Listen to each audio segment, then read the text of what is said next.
તમારે નક્કી કરવાનું છે કે તમારે પોટલીમાં વેચાવવાનું છે કે આપણા બાળકો માટે શિક્ષણ માટે અથવા આપણે આવનારી પેઢી માટે જંગલના રક્ષણ માટે આપણા અધિકારો માટે વોટ આપવાનો છે।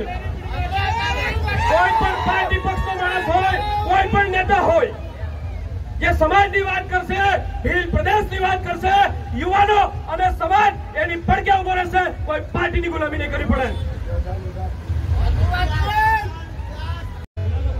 અત્યારે ભયંકર પ્રકારનું શોષણ ચાલી રહ્યું છે કારણ કે આપણે મૂળભૂત સંસ્કૃતિને ભૂલી ગયા છીએ। અત્યારે આપણો યુવાન ક્યાં જાય છે? પગપાળા જાય છે। ક્યાં જાય છે મિત્રો? પગપાળા જાય છે।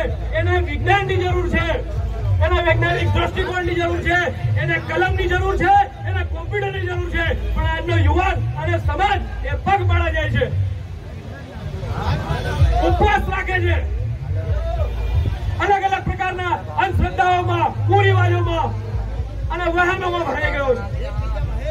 આપણી મૂળભૂત સંસ્કૃતિને ઓળખીએ, આપણા આદિવાસી ધર્મને ઓળખીએ। આપણે ડાળું કરતા હતા, આપણે ગુંદરું કરતા હતા, આપણે ઝાંકો કરતા હતા,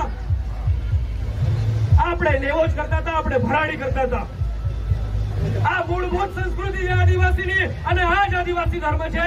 એને જ્યાં સુધી વળગી રહેશું, એને જ્યાં સુધી અપનાવીશું, ત્યાં સુધી આપણું અસ્તિત્વ રહેશે। કારણ કે સંસ્કૃતિ વગરનો આદિવાસી આદિવાસી નથી। જે દિવસે આપણી સંસ્કૃતિ ખરાબ થઈ ગઈ તે દિવસે આદિવાસી મટી જશે।